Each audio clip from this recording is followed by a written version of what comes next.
I'm Katie Bowman. I am the Marketing and Business Development and Marketing Specialist with the Kentucky Center for Ag and Rural Development. For those of you who don't know who we are K-Card is a independent nonprofit that's funded through state and federal funding to provide one-on-one technical assistance in business support, grant facilitation, record-keeping assistance, marketing assistance to Kentucky producers and surrounding state producers at little to no charge to you. I say that bit only because 99.9% of our services are at no cost, but there are a handful of services that we do charge for, many of which are for much larger feasibility studies, business management, analysis, things like that. So today we're going to talk a little bit about pricing flowers for design. We're going to go through about your costs, indirect, direct, how to set up a pricing worksheet. There is a sample of one in the presentation. There is also one that you can download and utilize for yourself. The QR code will be at the end as well. And then we're going to go through flower markup, so how to mark up your cost, how to price your flowers, and kind of talk through some of that today. I am a mover when I speak, and so I'm going to do my best to stand right here. But if I start veering off and you can't hear me, please just shout out that you can't. Even better. Can you all hear me? Yes. Okay. I like this. Okay. So to get started, we're going to talk about direct costs. So what are your direct costs? Generally, it is things that cost you money to produce your product. Very simple, very straightforward. So it is the things that go into producing your flowers or your herbs, as Cindy talked about earlier. So your seeds, your bulbs, your corms, your transplants, your potting soil, your soil amendments, your fertilizer, your irrigation, everything you have to produce that flower or that herb. Your labor, you matter. You doing your product costs something. Getting yourself up every day and getting out in the field, harvesting, post-harvest, all of that counts. So your labor counts into that. And then your packaging. Even if you're just using a piece of newspaper and a rubber band, you have to buy rubber bands. You have to buy craft paper if you're buying craft paper. All of that counts. If you're buying vases, whether they're $1 from the dollar store or you're buying fancier vases, then they all still cost. So making sure that those direct costs are accounted for. Any questions on direct costs real quick? Okay. Your indirect costs. So these are your general expenses that you have to pay for your business, regardless if you produce flowers or not. But they still impact that bottom line. They are still expenses that you have to pay every month, every year, every quarter, or every event. So these are things that are added into your business that still have to be paid, whether you have a flower on the table or not. So these include taxes, insurance, maintenance, vehicle maintenance, all of that, interest if you have a loan or are renting equipment or purchasing equipment, your marketing expenses. We all know even in the off season, we still have to market ourselves and market our products if we're not producing them. So advertising, print materials, business cards, rack cards, so the little brochure type things, merchant service fees. So when you're taking credit card payments, all those fund fees, you have to pay for that. You have to take into account those as well because you are losing that 2.9% plus 10 cents every time. And then your event fees and market dues. So every year, if you're part of farmers markets, you're going to pay for fees. You're going to pay your market, whether it's $25 or $225.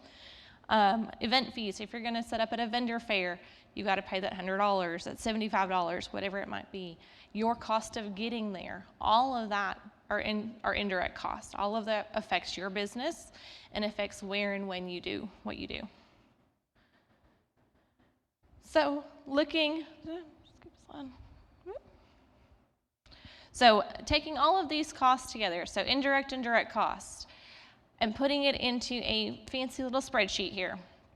So if you look at the top part, this is for ranunculus. This is a low tunnel ranunculus, and these costs are provided by Alexis Sheffield with the Center for Crop Diversification and UK Extension. She grows flowers on the side, so she gave me all of her cost for this past year, which was very helpful. So these are actual costs that are put in there. So if you look at ranunculus, if you look at all of her inputs, those are her direct cost. Those inputs and that labor, and then the packaging. So all of these are direct. So for her to grow one tunnel, just one tunnel, it is $400, $408. Looking at tulips, so this is a no-dig 10 by 4 bed. For her to grow her tulips, and that's 240 bulbs, it's $336. Tulips. They're for just one bed. So this is just for one bed. She does succession planting, but this is just what her general costs are going to be. Mm-hmm. Yep. No, this is just her one session.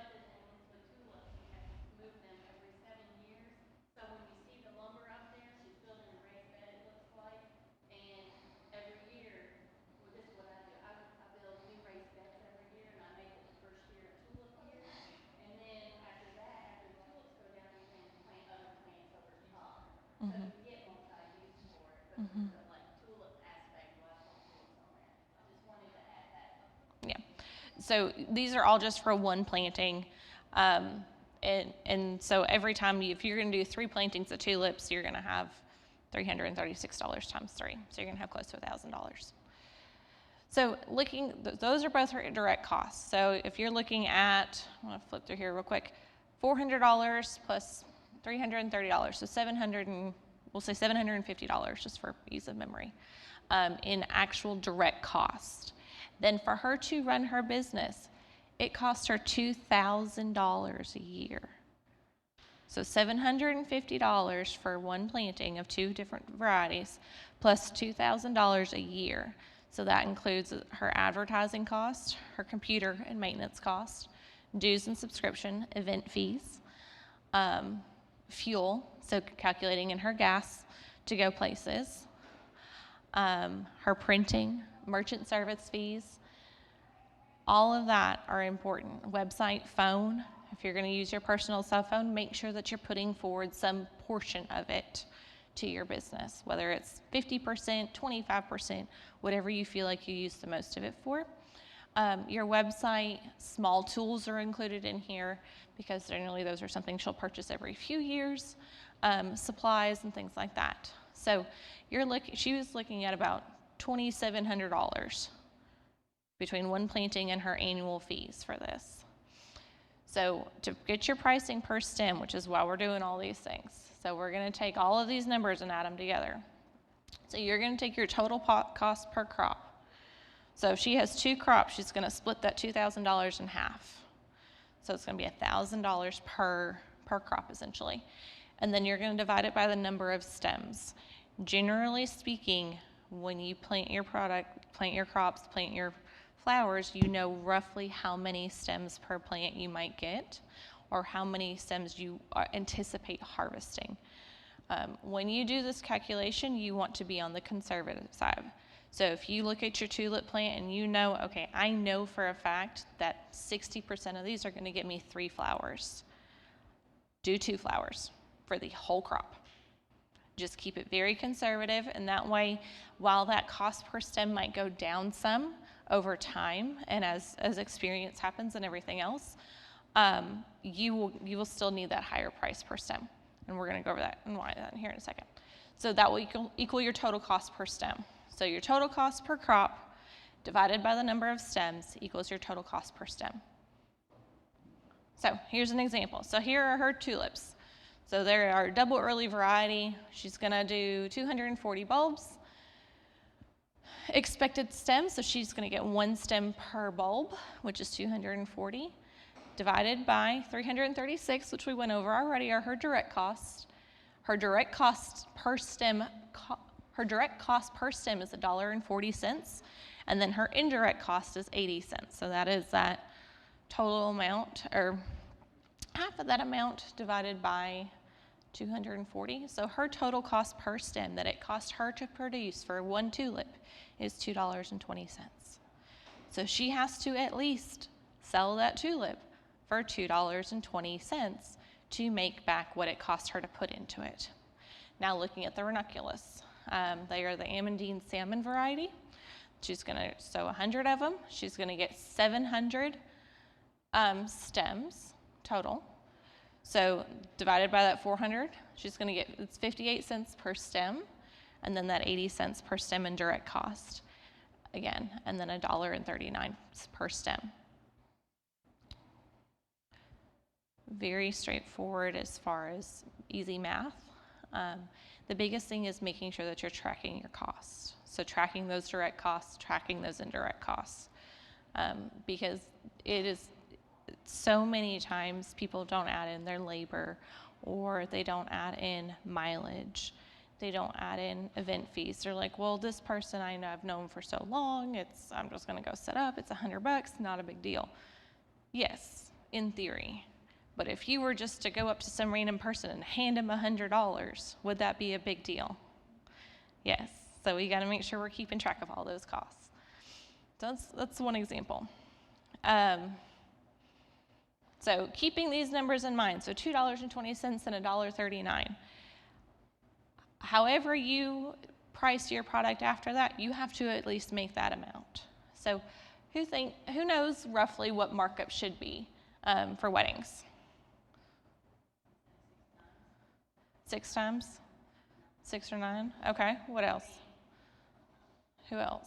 Any other guesses? These are just guesses. We're gonna go over here in a second. What about farm stands? So selling at your farmer's market, selling at your own farm, how much should you mark up your product? Or should you sell it at cost? 20%? Okay. 50%? Okay. What about special events? So if you're going to do the pumpkins for this event, or if you're gonna do a Chamber of Commerce luncheon or dinner, or your local hospital asks you to produce flower vases for another event, how much should you charge? How much should you mark them up? Okay, it's fun times. So weddings are 3 to 4 times. So if you're looking at a $2.20 tulip, that tulip you should charge $6.60 for one tulip for a wedding. Farm stands, and you pick twice as much. So $2.20 will be $4.40. The reason being for that is because you still have all your costs into it, standing out there selling the product, especially for you pick. So you have people who don't understand flowers. They're going to cut things they're not supposed to cut. They're going to step on things they're not supposed to step on. If they bring children or animals, you have small little terrorists running around half the time. I mean, I have 2 small children, so. And then special events are 3 times. So keeping these in mind, these are industry averages. It seems like a lot. When we go over the next example, it's gonna seem like a lot. But I promise you, anywhere else they go, even their florist is charging this, at least this, and a lot more, because they're having to pay more per stem, because they are buying them from overseas, from other countries, from across the country, and shipping them in. So they not only have the cost of the flower, they have the freight charge, they have their own labor cost, they have the lost cost of flowers not being good when they get them. So taking into consideration, this is just for flowers. For any container or supplies that you need to make the bouquet, make the boutonniere, make the vase, whatever that is, that individual item, so the vase, the base for the boutonniere, the base for the corsage, the wrapping, should be charged twice as much. So if it costs you 2 pennies for a piece of craft paper, charge 4 every time.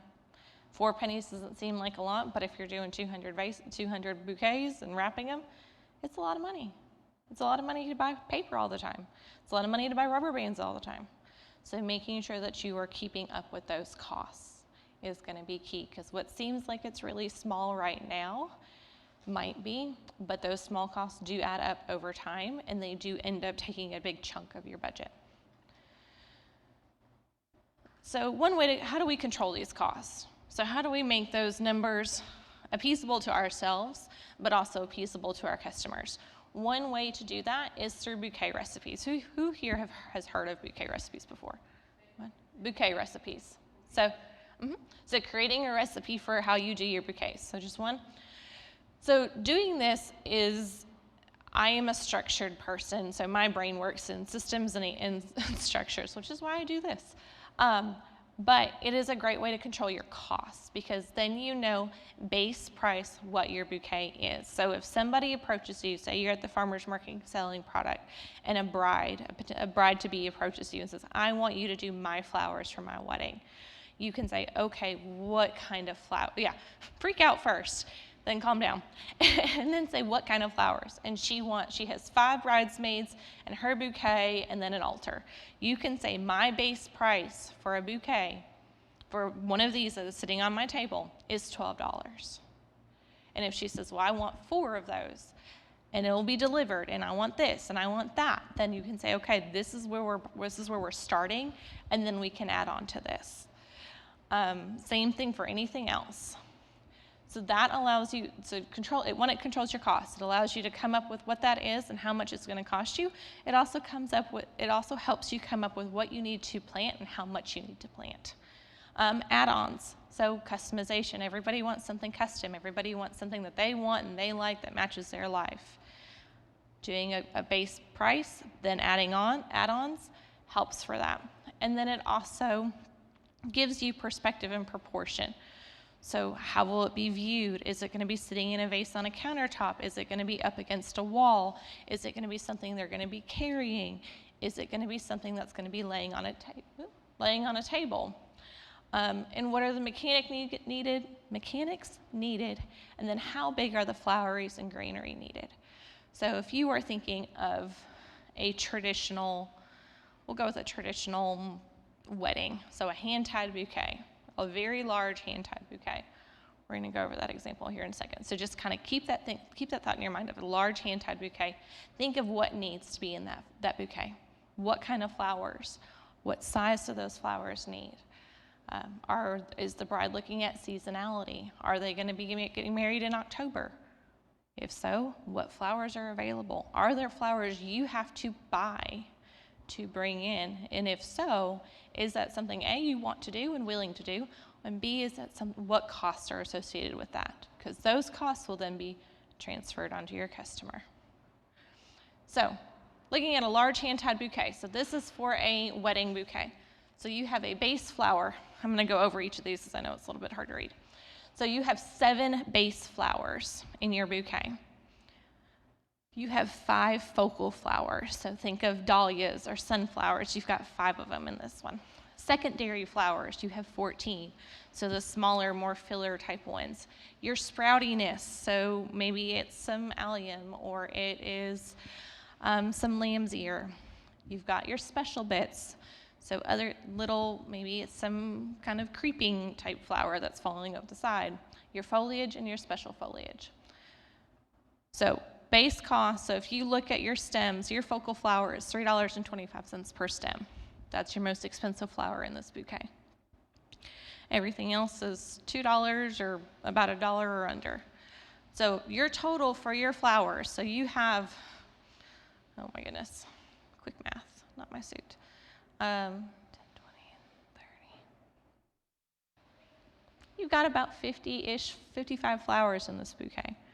Your total cost that it cost you of just flowers, so your direct cost is $69.95 is what it's going to cost you to put that bouquet together of just flowers. Your indirect cost, so we're going to take 15% of that because assembling all of this is going to be a headache and it's going to be hard and it's going to be a lot. But then you also have all the other costs that are associated with your business. At 15%, we're going to guesstimate, you're looking at $10.49. So it costs you, just you, $80.44 to put this bouquet together. And it's for a wedding, so you're going to times it by 3. So you're going to charge that bride $241.32 for one bouquet. That seems like a lot, yes. But is your time worth it? Are you worth it? You're scared to tell them that? Yeah. And this is just industry averages. So you have to, one thing too with all of this is you have to look at your market. You have to look at your customers. You have to look at what they're willing to pay. You don't want to charge less than $80, point blank. That's the biggest thing, is making sure that you know what your costs are so you can manage them and you can make enough money to cover those costs. I've worked with a lot of flower farmers. I've worked with a lot of protein farmers. I've worked with a lot of vegetable growers. 90% of the time, it is they are not taking into consideration some costs, whether it's their time, their labor.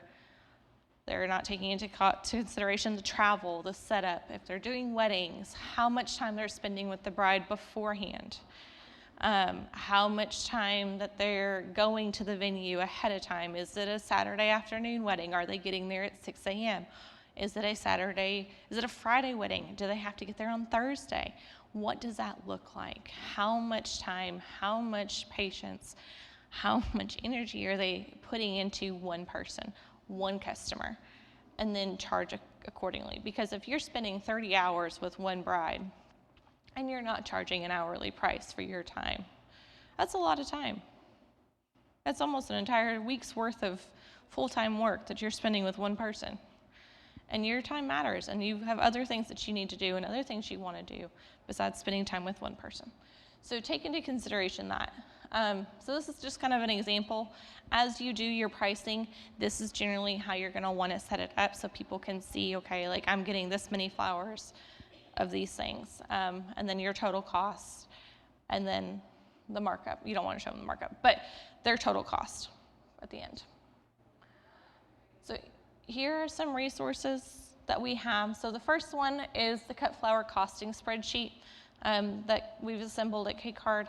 This is what we went over to figure out your direct and indirect costs. And if you want to, I can give out my contact information at the end. But we can talk through all of, I can help you through pricing. And if you have questions, I can email it to you if you don't want to download it from the actual link itself. So feel free to reach out to me as well. Any questions? I talk really fast. I apologize. So. Yeah. Uh-huh.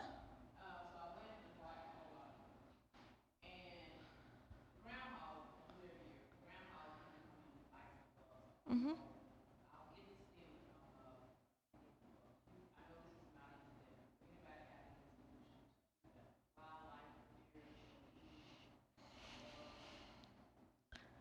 Um, as far as groundhogs go, I know they make sensors that can go into the ground that shoot out like the vibrations and stuff. Yeah. I don't know.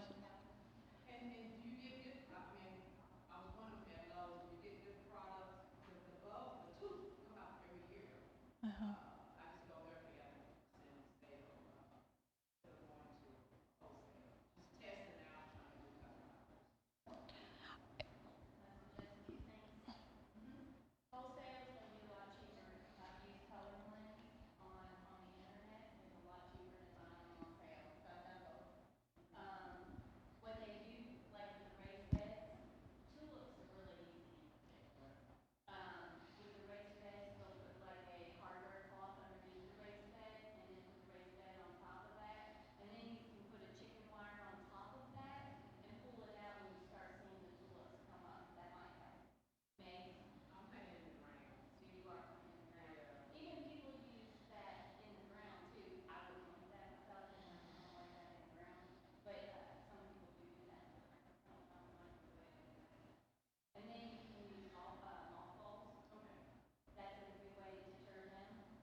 I don't.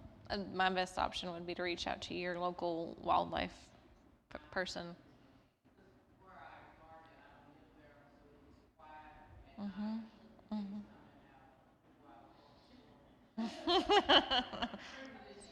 Just have a feast.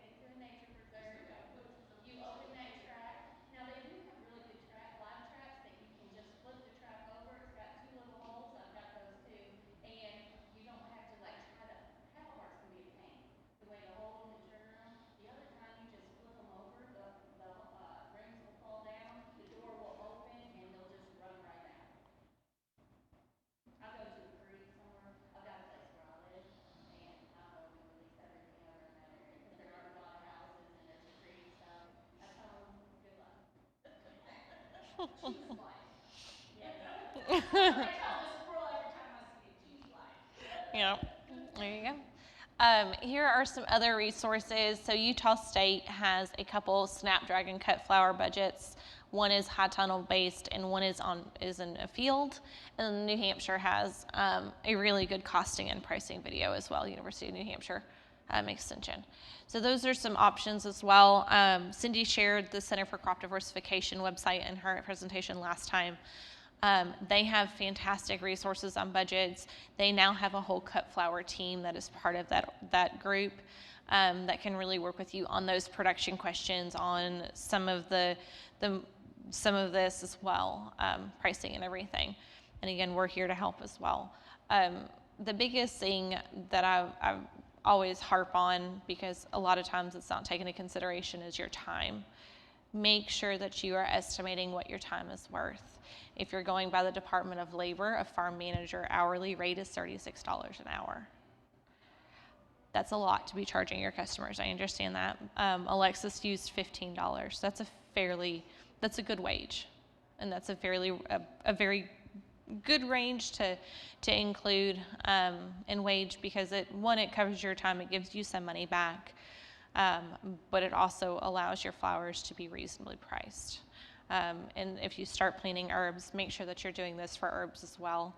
While they're not as costly as some flowers, they are a cost over time, and they do require sometimes a little bit more labor in managing them as well. So I know I talked fast and it was fairly quick. Any other questions? This is my contact information. I'll gladly email you that the presentation or the costing sheet as well. If you want to work through it together, we're more than happy to do that as well. Again, we do business planning and marketing assistance, so if you all are looking to do business planning or need some help with marketing, I would be glad to talk to you as well. That's my email, that's my cell phone. Feel free to call me or text me, and I will get back with you as soon as I can. Yes, ma'am.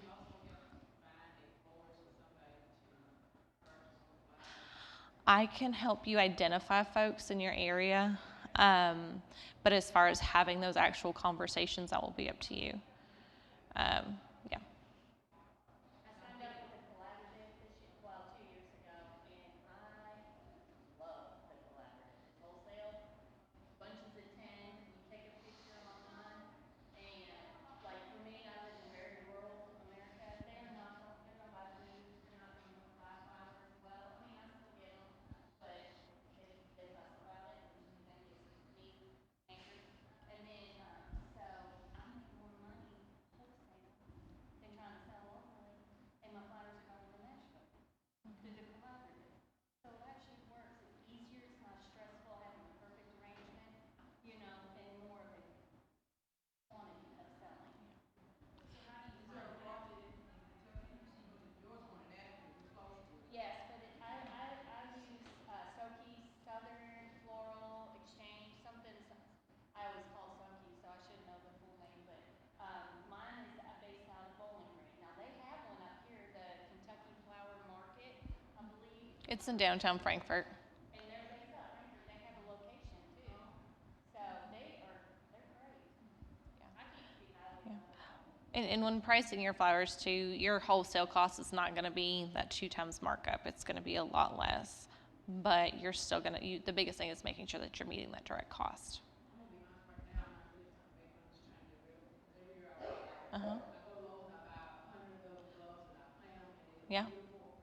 And I'm not able to sell them on my website, so Mm-hmm. I'm just like, what do I do with all these flowers? I keep planting everything. Yeah. Yeah. Do you have a farm stand or something you could set them up at a farm I'm in stand? a residential area, so I'm not really allowed to sell there.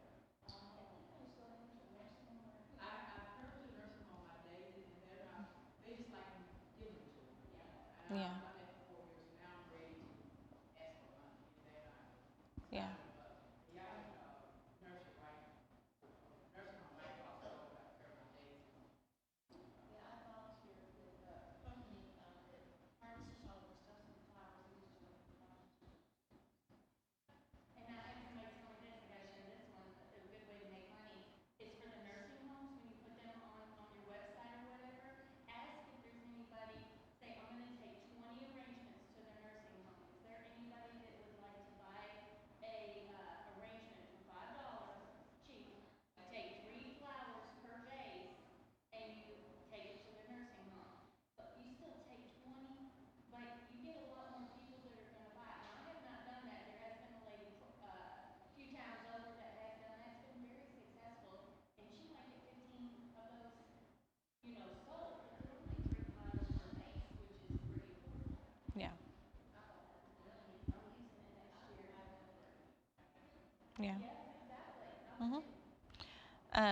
Another way that a lot of folks have started to sell flowers is through flower subscriptions, especially if it's off their home.